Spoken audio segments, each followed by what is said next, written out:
Since you've been away, living in a world so cold, waving out there, yeah, yeah. See, I shouldn't be.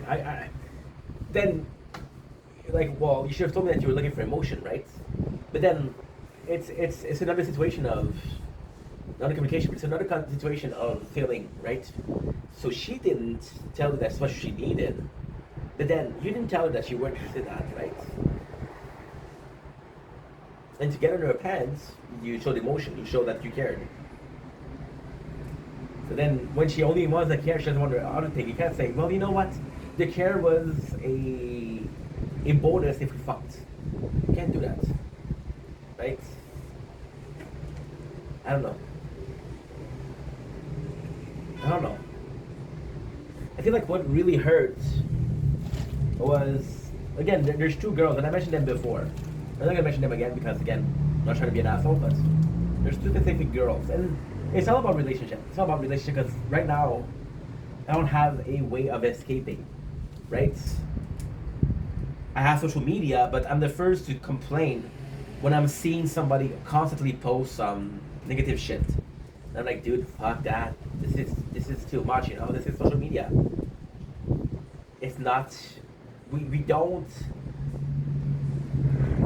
Not that we don't need to hear your stuff, but it's not the place for it. Kinda. I don't know. I don't know. I have no clue. Right? And it sucks because in the perfect world, those two are different. I don't want to do that. So I need somebody. You're gonna be looking for a relationship when you're depressed. That's not okay. That's not okay. And even if I was to find a relationship, would it fix the depression? No. You know? I don't know. I don't know. How often can I say that? I don't know in a sentence. I don't know. I'll say it another time. I don't know. Yeah, it's tough. It's really tough. It's really tough. Because you're doing your best. You're doing your best out there, right? And it's also the depression that is different. I know that's the whole thing that I mentioned before, but let's repeat it, right? This is a functioning depression. So when I was 22, I did depression, right? When I was 22, and I had a depression, it was coming from inside, right? Now I'm going to be giving you too much information, and this is going to be legally binding, right? Which is really stupid. Fuck it. When I had my first depression, it came from myself. I was dealing with shit. Nobody showed up. Oh, fuck 'em. Right? The second depression. Oh. Look at this. Look at this. You see this? See the mess, but you also see this. Ooh. We had a thunderstorm. We missed it. Golly. Fuck. That was a nice one. I could have checked it out. Right? So, long story short, the first time came for me, right? And I didn't know how to deal with it, right? I think that's the most of the thing. I didn't know how to deal with it. Then we get the second one, which, because I'm trying to capture thunder. I don't know where it's going to come from. This could have been perfect to capture.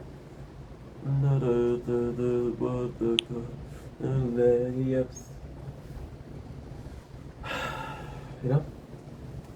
This was I saw thunder. The second one was a depression due to bullying at work. The problem with bullying at work was I was okay at home. I was okay at home. I wasn't good at work, but I was okay at home. You know? I had an escape from the depression. Now this depression is, I'm the guilty party. I feel like I'm not enough. But all of those feelings, all of those negative feelings are coming from myself. This is my perception. So me not being enough, you have two ways of seeing it. Okay, so just work harder, right? That's one. Okay, oh, well, you didn't get a relationship. Well, try harder to find, right? Well, you didn't get a job. Okay, well, give out more CVs. So you realize that you're in a position where you're the culprit. You're the feeling party.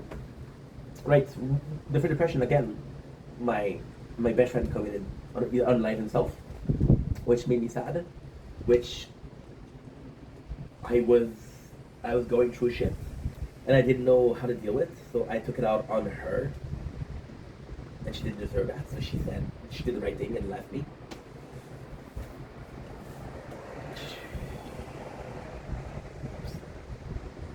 Can't be mad at her for leaving you, right?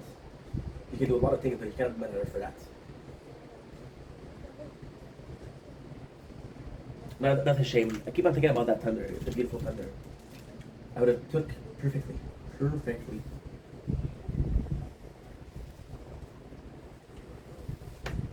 Just listening to this,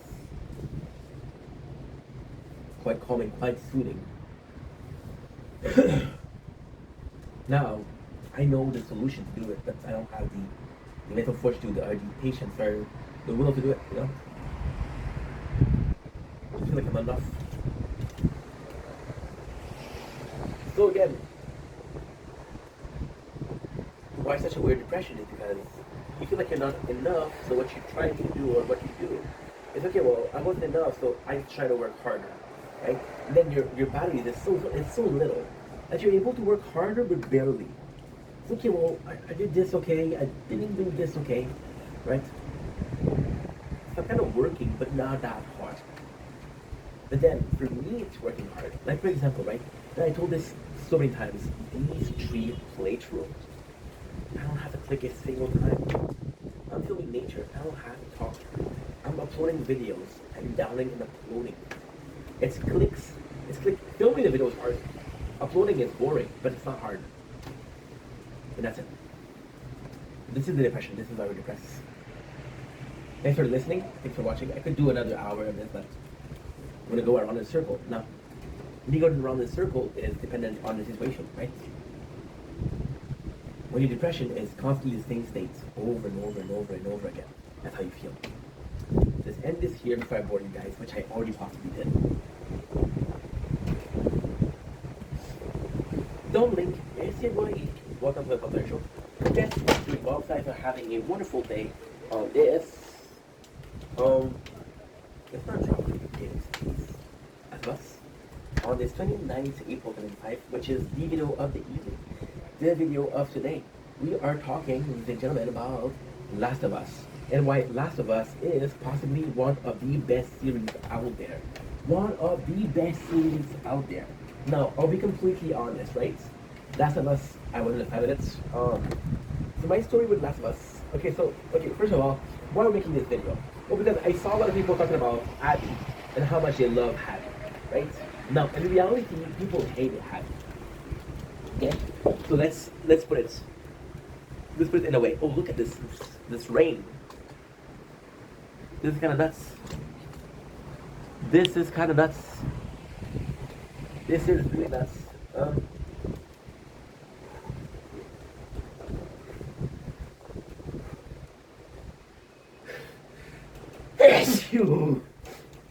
Okay, we have to hurry. Answer 10% battery. People hated Hattie in the video games because she killed Joel. Spoiler. But she killed Joel, so people hated Abby. And Abby, I think the way she was portrayed, I think she was portrayed as very strong. The problem with Abby is she looks like a villain. She's very strong, she's very muscly. She's coming from a group of people that are not good. She's coming from the wolf. The wolf are not good, right? So, it's gonna be a long ass video. I don't think I'm gonna have enough time, but I'm gonna try. So the whole problem is Abby. See, the group that she has is not good. The group that she has is military. They're fighting the wolf, they're constantly fighting. And then you got the group of Joel and the group of Ellie, right? Who is calm, it's peaceful. They're doing some maintenance, they're killing the infected, but apart from that, they're living a very quiet life as a them, right? So they're living this almost perfect life. So right away, you're seeing the two senses. Abby comes in, she kills Joel, and during the story, you realize that she was a daughter of the doctor who was supposed to save Ellie, right?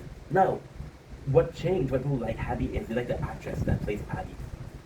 Very soft, very well played. She's gorgeous. She's really cute, and I think people really dislike Bella Ramsey as Ellie. So they latched onto her, and I'm saying both like, oh, she was the Ellie that we needed. She was the Ellie that we deserved, right? Which is really rude, by the way. So here's why people like Abby now. So here's my perception, the truth. I always liked Abby. Um, so I played the game twice, once during the pandemic and once during the beginning of my streaming career. In the two times I liked Abby. Now, technically speaking, right? I never really cared about the story.